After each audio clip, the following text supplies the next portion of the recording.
नमस्कार मित्रों, मैं सुभाष मिश्रा आप सभी का स्वागत करता हूं स्टडी 91 में। फटाफट सब लोग लाइव आ जाइए और वीडियो को एक बार लाइक और शेयर कर दीजिए। तो चलिए चालू करते हैं। जो आपके सुपर टेट की परीक्षाएं होने वाली हैं उन सभी में ये पूछा जाएगा। जी हाँ, ठीक है। तो आप कैसे मैक्सिमम नंबर ला सकते हैं, कैसे बेहतर से बेहतर कर सकते हैं, वो चीजें हम देखते हैं। तो चलिए चलते हैं क्वेश्चन नंबर 1 पर। तो हमारा आज का पहला प्रश्न है, निम्नलिखित में से किस, जी हाँ, सीडीपी और टीचिंग एप्टीट्यूड मिला के आपको लगभग कितने क्वेश्चन आने हैं? जी हाँ, 20, 10, 30, 10, 10, 20, है ना। एक टीचिंग मेथोडोलॉजी है और एक साइकोलॉजी करके दो चैप्टर्स इससे संबंधित आने वाले हैं आपको। तो आपको बताना है निम्नलिखित में से किस मनोवैज्ञानिक विशेषता के प्रमुख आयाम परिमाणात्मक और गुणात्मक होते हैं। जी हाँ, कैसे होते हैं? क्वांटिटेटिव होते हैं और क्वालिटेटिव होते हैं। तो सही जवाब हमारा क्या होगा? वृद्धि, विकास, परिपक्वता या उपरोक्त सभी। तो जी हाँ, परिमाणात्मक और गुणात्मक। सही जवाब क्या होगा? विकास होगा। क्या होगा? विकास होगा।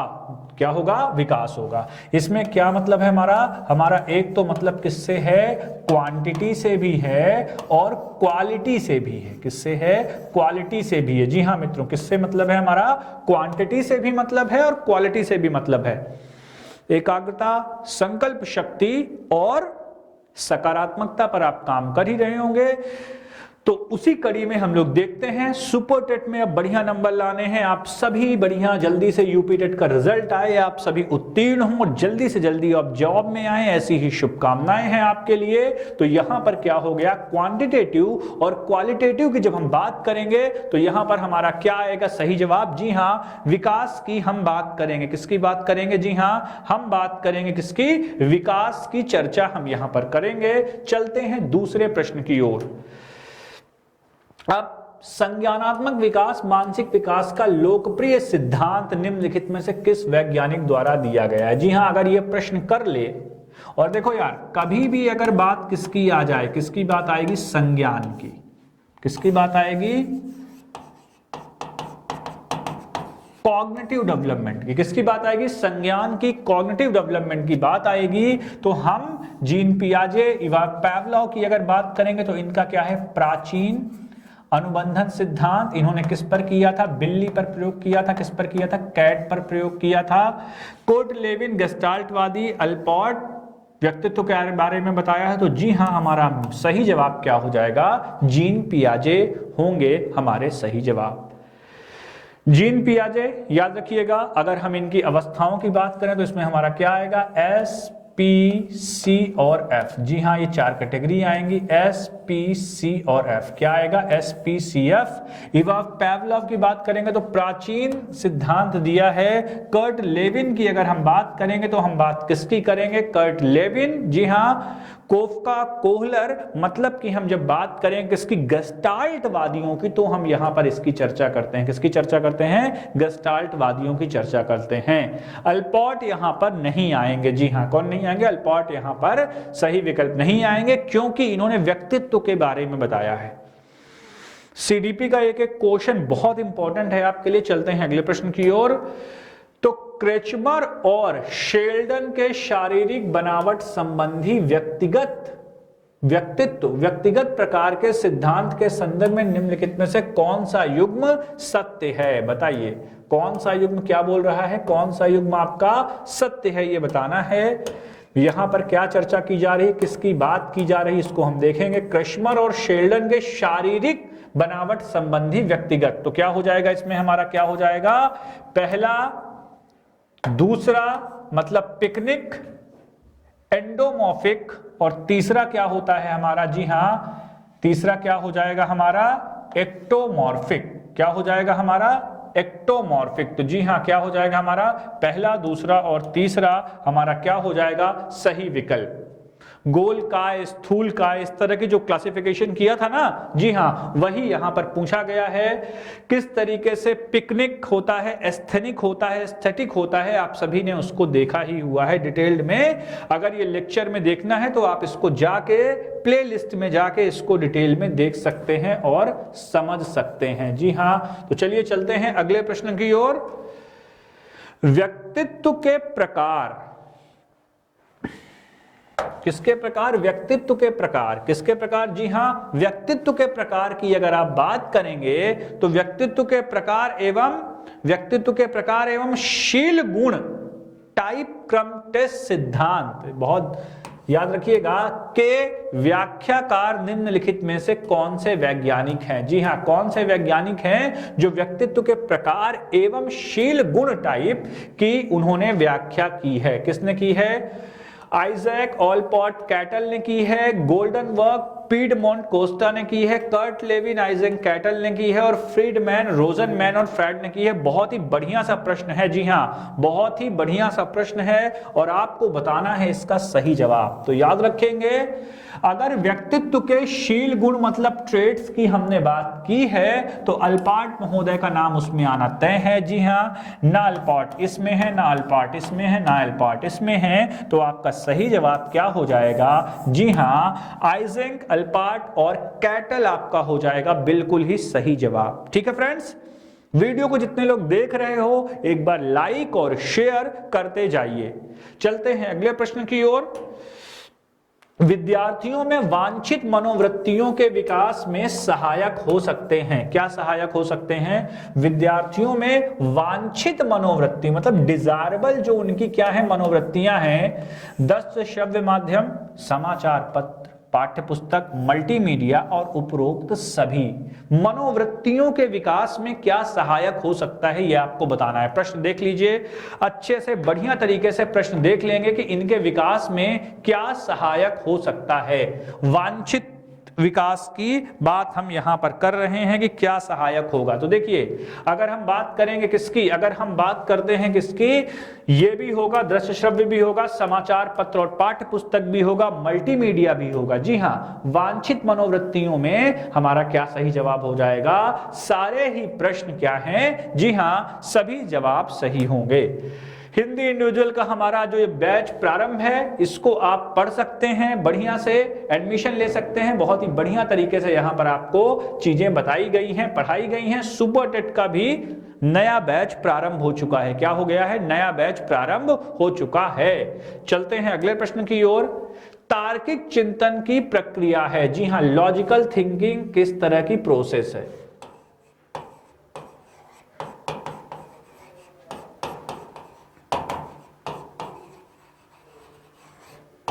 लॉजिकल थिंकिंग जो है वो किस तरह की प्रक्रिया है, ये आपको बताना है। जी हां, आगमनात्मक तर्क, इन दोनों को तो मैंने आपको बहुत अच्छे से बताया है। अगर कभी भी बात कर दे निगमनात्मक तर्क की, किसकी बात कर दे? निगमनात्मक तर्क की अगर बात करेगा, किसकी बात करेगा? निगमनात्मक तर्क की अगर हम तभी भी चर्चा करते हैं तो आप याद रखेंगे कि यहां पर क्या होता है?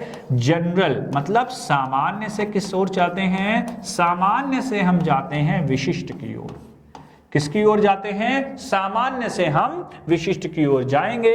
तो इसको हम क्या बोलते हैं? जी हां, कौन सा तर्क? निगमनात्मक तर्क की चर्चा कर रहा है या आगमन तर्क की चर्चा कर रहा है। और निगमनात्मक तो वो तो दो चीजें तो बराबर हो गई।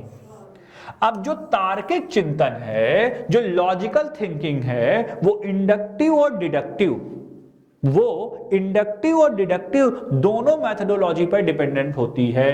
तो कुल मिला के यहां पे क्या हो गया? जब तार्किक चिंतन करेंगे तो इस तरह से हम बातें करते हैं ना, सारे ही मनुष्य एक दिन मरेंगे या उनका मरना, जो भी जन्म लिया है, जो भी चीज प्रारंभ हुई है उसका खत्म होना नियत है। चूंकि मनुष्य एक मरणशील प्राणी है इसलिए मनुष्य की एक दिन मृत्यु होगी। जी हां, तो निगमनात्मक में जब हम बात करते हैं डिडक्टिव रीजनिंग की तो उसमें रूल्स फर्स्ट आ जाते हैं फ्रेंड्स। क्या आ जाता है? रूल्स फर्स्ट आ जाते हैं। चलें अगले प्रश्न की ओर। जी हां, तो देखिए, ये बहुत ही अच्छा प्रश्न आपसे पूछा है। अब आपको इसका क्रम बताना है कि मॉरिसन ने बोध स्तर के शिक्षण प्रतिमान में 5 पदों का वर्णन किया है। किसका किया है? 5 पदों का वर्गीकरण किया है। इनका आपको क्या बताना है? सही क्रम यहां पर आपको इनका बताना है कि क्या क्या होगा। इन सभी में आपका सही क्रम क्या होना चाहिए बताइए? प्रस्तुतिकरण होगा, खोज होगा, आत्मीकरण होगा, या क्या होगा आपके हिसाब से इसका सही जवाब? बताइए क्या होगा यहां पर सही जवाब? मॉरिसन के बोध के स्तर की अगर हम चर्चा करेंगे, सबसे पहले क्या आएगा बताइए? सबसे पहले हम क्या करेंगे? सबसे इंपॉर्टेंट हमारे लिए यही जानना होगा कि सबसे पहले हम क्या करेंगे इस प्रश्न के जवाब में। बताइए सबसे पहले क्या होगा?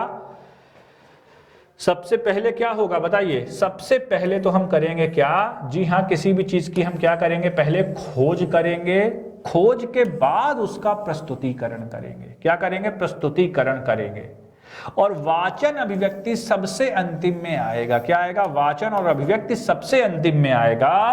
तो पांचवा अंतिम में और दूसरा पहले में केवल एक ही विकल्प में है। नहीं नहीं, दो विकल्प में है। ठीक है, तो ये कट गया, ये कट गया, और खोज के बाद क्या करोगे आप? उसका प्रस्तुतिकरण करोगे। तो यहां पर ये हो जाएगा। बहुत क्लोज ऑप्शन थे, हालांकि ध्यान से करिए थोड़ा सा इस प्रश्न को, बहुत ही क्लोज विकल्प दे दिया है। जी हां, थोड़ा सा भी गलती हुई, देखो 2-1 2-1 2-1 और यहां पर ये 2-1 और 3-4-5 3-4-5। ठीक है, तो क्लियर हो गया।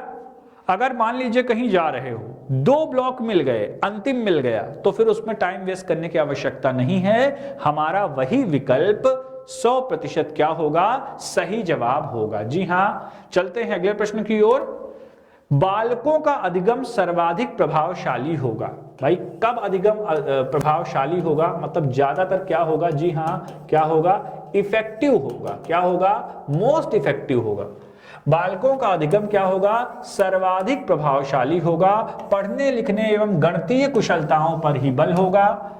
बालकों का संज्ञानात्मक, भावात्मक तथा मनोचालात्मक पक्षों का विकास होगा। शिक्षण व्यवस्था एवं एकाधिकारवादी होगी।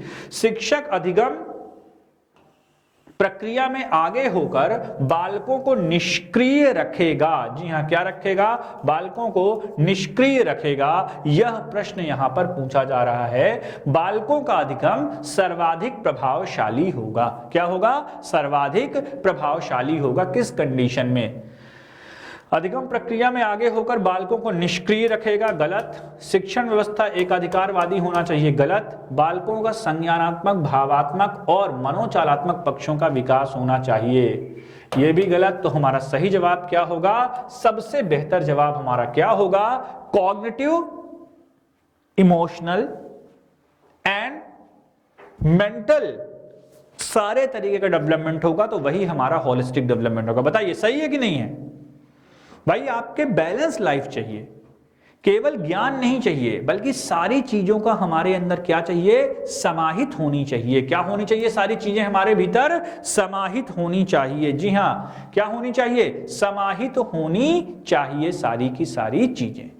तो चलते हैं अगले प्रश्न की ओर।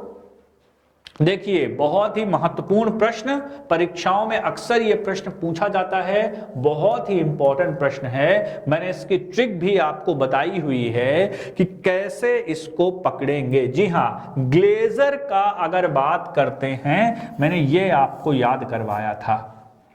ठीक है, ग्लेजर का, ब्रूनर का, गार्डन का और आसुबेल का।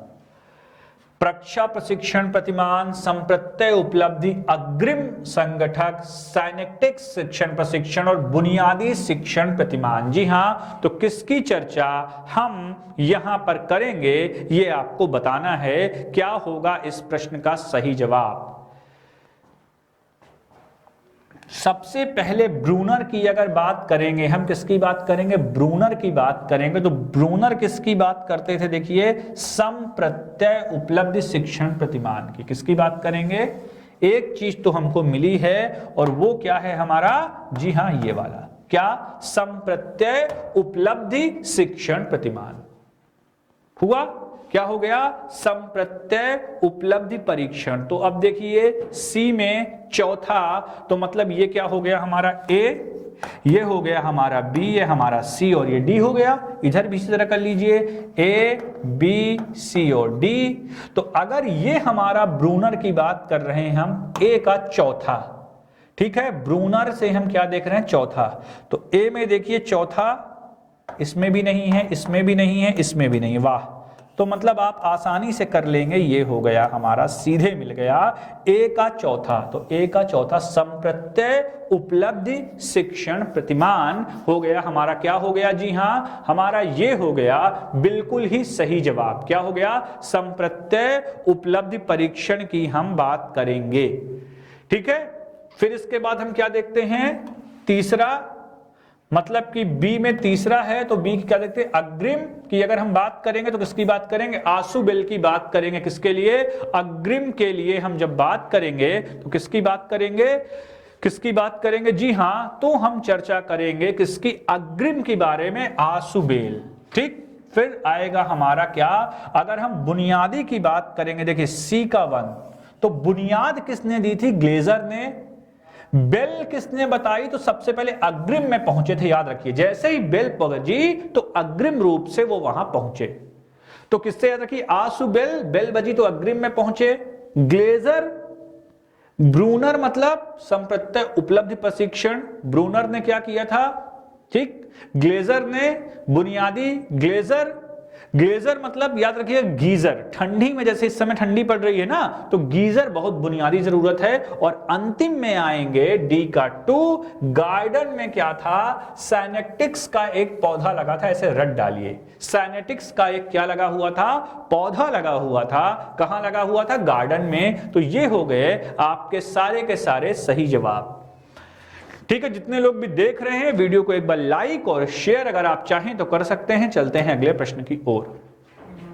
जी हां, अगर हम बात करेंगे संविधान के संशोधन की, जी हां, तो संविधान के किस संशोधन में शिक्षा को क्या किया गया है, एक मौलिक अधिकार बन गई है। जी हां, एक मौलिक अधिकार बन गई है। इस प्रश्न का देना है आपको सही जवाब। किस संशोधन, एक मौलिक अधिकार बन गई है। जी हां, तो आपको बताना है मौलिक अधिकार की अगर हम बात करेंगे, यह प्रश्न मुझे नहीं लगता किसी का गलत होना चाहिए, क्योंकि आप सभी की पॉलिटी में बहुत ही सामान्य सा यह प्रश्न है। और जी हां, हम किसकी बात करते हैं, 86th अमेंडमेंट की बात करते हैं, जो कि एक बहुत ही महत्वपूर्ण पायदान है, एक बहुत ही माइलस्टोन जजमेंट है कि कैसे 6 से 14 वर्ष की आयु तक के बच्चों को माता पिता को अनिवार्य रूप से निःशुल्क शिक्षा देना है और उनको समाज के हर वर्ग को क्या करना है, सहायता देना है। और याद रखिएगा, एक जो हमारी वैश्विक समिट थी, एजुकेशन फॉर ऑल, जी हां, हालांकि ये इससे संबंधित नहीं है, पर फिर भी एजुकेशन फॉर ऑल जो जामटीन शहर में हुई थी, वो भी इसीलिए थी कि सारे बच्चों को एक उम्र तक सही शिक्षा मुहैया करवाई जाए। जी हां, तो चलिए चलते हैं अगले प्रश्न की ओर।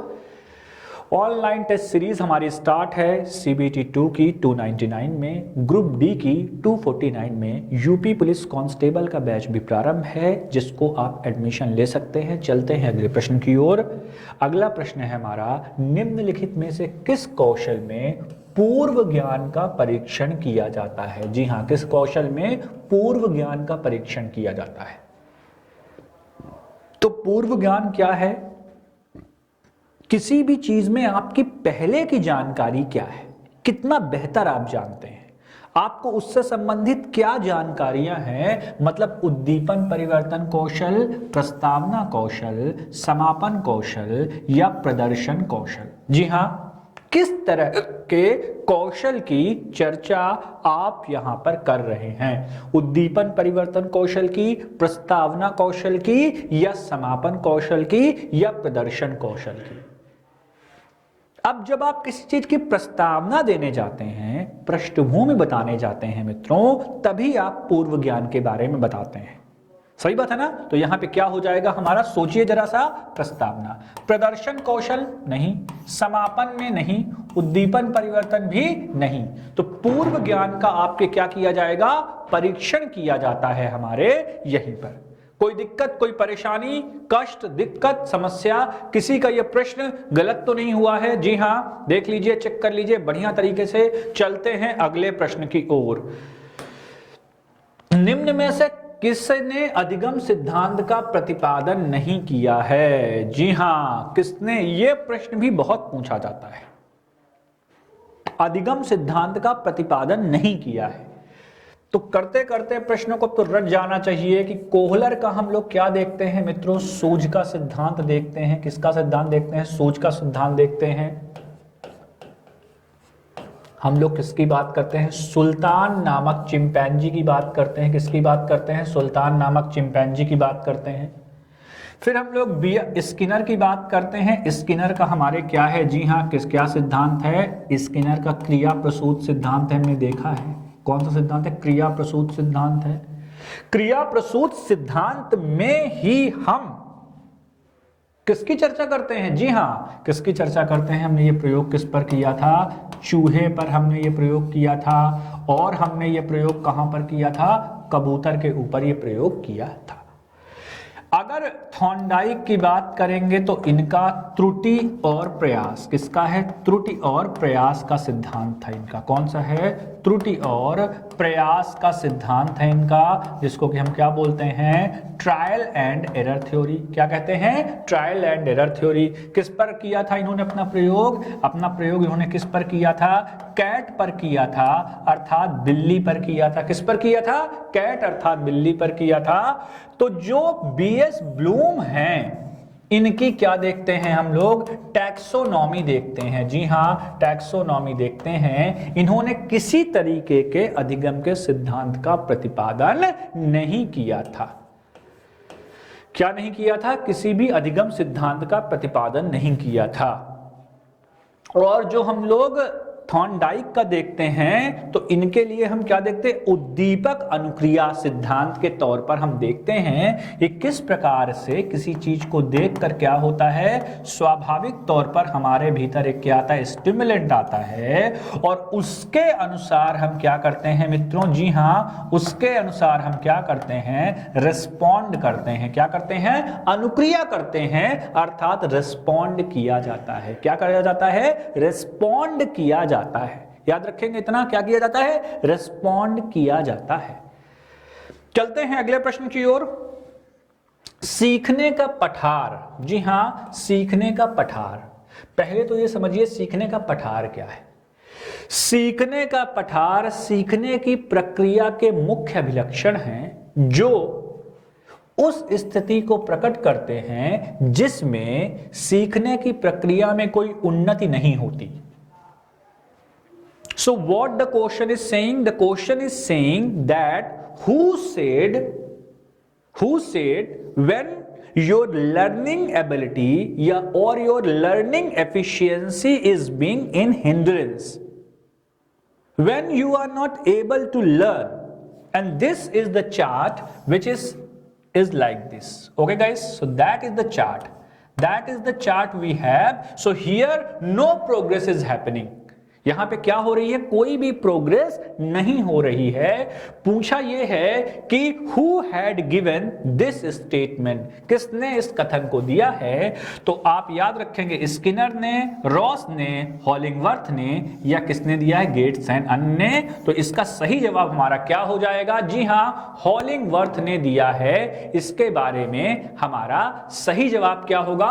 हॉलिंगवर्थ महोदय हो जाएंगे हमारे सही जवाब। किसी का गलत नहीं होना चाहिए। इंपॉर्टेंट क्वेश्चन है, अच्छा क्वेश्चन है, ठीक ठाक लेवल वाला प्रश्न है। जी हां, किसी का गलत है क्या?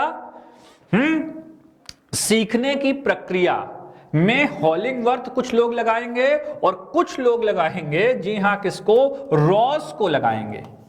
अब आपको बताना है कि इन दोनों में से सही जवाब क्या होगा, क्योंकि दोनों लोगों में से सही जवाब क्या होगा? सीखने का पठार सीखने की प्रक्रिया के मुख्य अभिलक्षण हैं जो हमारा किस तरीके से कार्य करता है ये बताना है। ये स्टेटमेंट बात हॉलिंगवर्थ ने की थी, लेकिन अगर इस कथन की हम बात करेंगे तो ये किसका हो जाएगा? रॉस का हो जाएगा। किसका हो जाएगा? रॉस का हो जाएगा। चलते हैं अगले प्रश्न की ओर।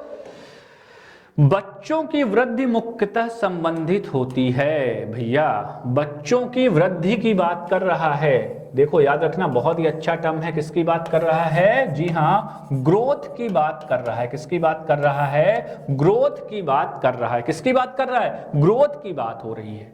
वृद्धि की बात हो रही है। किसकी बात हो रही है? ग्रोथ की बात हो रही है, वृद्धि की बात हो रही है। तो शारीरिक विकास से, सामाजिक विकास से, भावात्मक विकास से, या नैतिक मतलब मोरल डेवलपमेंट से। जो हम लोग हाइंज डिलेमा पढ़ते हैं उसमें हम लोग यही तो देखते हैं।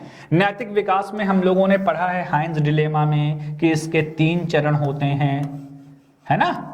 याद है ना कोहलबर्ग का नैतिक विकास का सिद्धांत, 1 2 3। फिर इन सभी के अंदर हमारे 2-2 चरण होते हैं। कितने चरण होते हैं? 1 2 3 4, और फिर इसमें कौन से चरण थे? 5 और 6। इस तरह से क्या होते हैं? चरण होते हैं। भावात्मक विकास, सामाजिक विकास, सोशल कल्चरल डेवलपमेंट थ्योरी लेव-वाइगोत्स्की। तो इसका सही जवाब क्या होगा हमारा?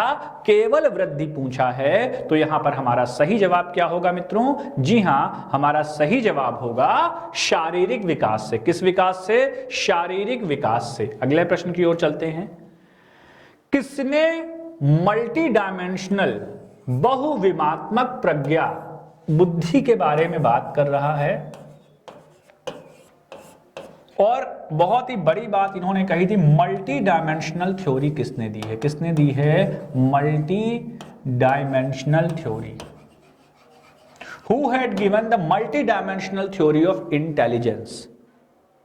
ओके, मतलब इन्होंने क्या कहा? इन महोदय ने आपको बताना है, जिनके बारे में हम लोग कई बार चर्चा कर चुके हैं कि किसी में यांत्रिक बुद्धि होती है, कोई बड़ी अच्छी आर्किटेक्चरल इंजीनियरिंग की जानकारी रखता है, कोई बढ़िया कोडिंग करता है। तो आपको बताना है कि मल्टी डायमेंशनल की बात कहां होती है, किसने बहुविमात्मक प्रज्ञा की बात कही है। तो अगर इस पर नाम आएगा तो किसका नाम आएगा? हार्वर्ड गार्डनर का नाम आएगा। कितना? हार्वर्ड गार्डनर का नाम आएगा। इन्होंने बुद्धि को कई प्रकार से क्या किया है? परिभाषित किया है, बताया है और उस पर चर्चा की है। जी हां, स्पीयरमैन की अगर बात करेंगे आप, तो जी हां, स्पीयरमैन की जैसे ही बात करेंगे तो इनमें क्या बात करेंगे? इनका हमारा है कौन सा? द्विकारक सिद्धांत है। इनका कौन सा सिद्धांत है? इनका द्विकारक सिद्धांत है। कौन सा सिद्धांत है? द्विकारक सिद्धांत है, जिसको कि हम क्या कह सकते हैं? By factor. क्या बोल सकते हैं? बाई फैक्टर थ्योरी बोल सकते हैं। जैसे कि इस ग्राफ से आप समझेंगे, क्या समझेंगे? ये 2 ग्राफ बनाए हमने और इसमें हमारा क्या हो गया? ये हो गया हमारा S फैक्टर, ये हो गया G और ये हो गया G। तो एक बुद्धि उन्होंने क्या बताई है? सामान्य, और एक बुद्धि बच्चों उन्होंने क्या बताई है? जी हां, विशिष्ट बताया है। क्या बताया है? विशिष्ट बुद्धि बताई है। एक क्या बताया है? सामान्य बुद्धि, और एक क्या बताया है? विशिष्ट बुद्धि। कितनी बुद्धि? विशिष्ट बुद्धि बताया गया है। चलें अगले प्रश्न की ओर। किसी का गलत तो नहीं होगा, हार्वर्ड गार्डनर होंगे इसके। और बहुत अच्छी थ्योरी है इनकी। पता है कितने तरीके से अलग अलग क्षेत्रों में हो सकता है किसी का भाषाई कौशल बहुत अच्छा हो। देखो हमारे समाज में ना मित्रों एक अवधारणा है। क्या है? कि अगर आपकी गणित अच्छी है तभी आप महान हो, है ना? तो ये सारी चीजों की भ्रांतियों को तोड़ते हुए इन्होंने एक बहुत ही महत्वपूर्ण बात की थी, जो कि आपको समझनी ही चाहिए।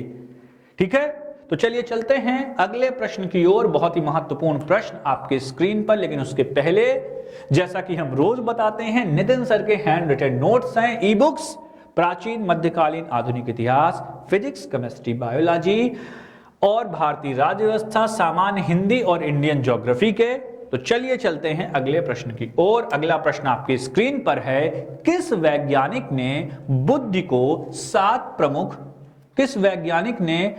को 7 प्रमुख योग्यताओं का समूह बताया है? किसका बताया है? 7 प्रमुख योग्यताओं का क्या बताया है फ्रेंड्स? समूह बताया है। 7 फैक्टर की हम बात करते हैं। किसकी बात करते हैं? 7 फैक्टर की हम यहां पर चर्चा करते हैं। किसकी चर्चा करते हैं? 7 फैक्टर की हम यहां पर चर्चा करते हैं। तो बताइए कि क्या होगा हमारे इस प्रश्न का सही जवाब? जी हां, स्पीयरमैन की बात करेंगे, थर्स्टन की बात करेंगे, थॉर्नडाइक की बात करेंगे या टर्मन की बात करेंगे? तो बुद्धि की स्पीयरमैन में तो हमने देख लिया कि बाई फैक्टर है, मतलब द्विकारक सिद्धांत दिया है। कितने कारक सिद्धांत दिया है? द्विकारक सिद्धांत दिया है। कितने कारक सिद्धांत दिया है? द्विकारक सिद्धांत दिया है। तो थर्स्टन से आप याद रखेंगे 7। थर्स्टन की बात करेंगे तो 7 टाइप की हम बात करते हैं थर्स्टन की। ना टर्मन आएंगे ना ही थॉर्नडाइक आएंगे। थॉर्नडाइक ने भी बुद्धि के प्रकार दिए हैं, लेकिन 7 प्रकार की बात किसने की है? थर्स्टन ने की है। किसने की है फ्रेंड्स? जी हां, क्या होगा? थर्स्टन महोदय का नाम यहां पर आएगा। चलते हैं अगले प्रश्न की ओर। बुद्धि के द्विकारक सिद्धांत, जी हां, अब आ गया बहुत ही महत्वपूर्ण। मैंने आपको ट्रिक से याद भी करवाया था। क्या याद करवाया था?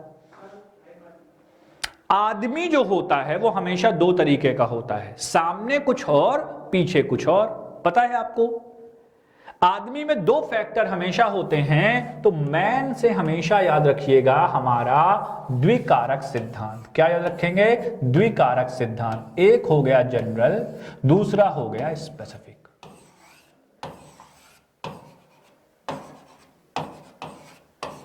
एक क्या हो गया? जनरल, और एक क्या हो गया फ्रेंड्स हमारा स्पेसिफिक। क्या हो गया? स्पेसिफिक। सिरिल बर्ड का जो नाम लेते हैं तो ये तो बेसिकली किस लिए आते हैं? जब पिछड़े बालकों की हम बुद्धि की बात करेंगे। किसकी बात करेंगे? पिछड़े बालकों की बुद्धि की बात हम जब करेंगे तो नाम किसका आएगा? तो नाम आता है सिरिल बर्ड महोदय का। किसका नाम आता है? सिरिल बर्ड महोदय का नाम यहां पर आता है। चले अगले प्रश्न की ओर। थर्स्टन ने बुद्धि को कितने तत्वों से युक्त माना है? थर्स्टन ने बुद्धि को कितने तत्वों से युक्त माना है? उपयुक्त में से कोई नहीं, 5 तत्वों से, 9 तत्वों से, 8 तत्वों से। बताइए। थर्स्टन की बात अभी अभी हमने 2 मिनट पहले की है। अब आपको बताना है। जितने लोग भी देख रहे हैं वीडियो को एक बार भाई लाइक और शेयर अगर आप चाहें तो आप कर सकते हैं। बताइए, थर्स्टन ने बुद्धि को कितने तत्वों से युक्त माना है? क्या बताएंगे आप? 7 की बात मैंने अभी की थी। क्या इनमें से कहीं कोई है? जी हां, नहीं है। तो क्या हो जाएगा इसका? उपयुक्त में से कोई नहीं हो जाएगा हमारा सही जवाब। क्या हो जाएगा?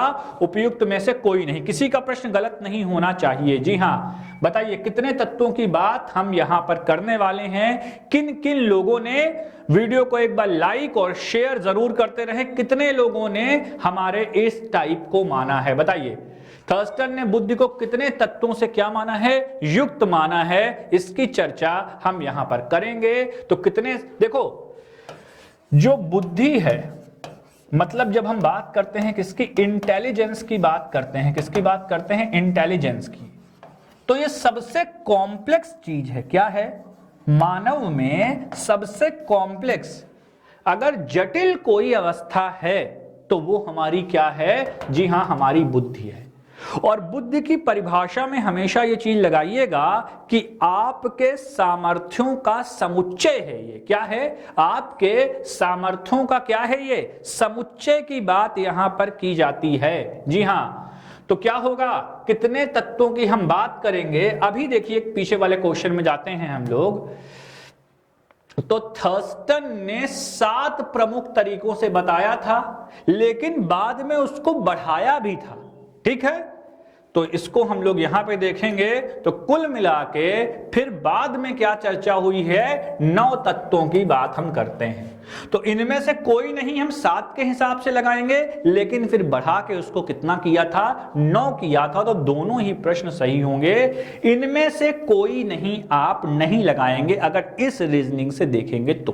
ठीक है मित्रों, कोई डाउट तो नहीं है? चलते हैं अगले प्रश्न की तरफ।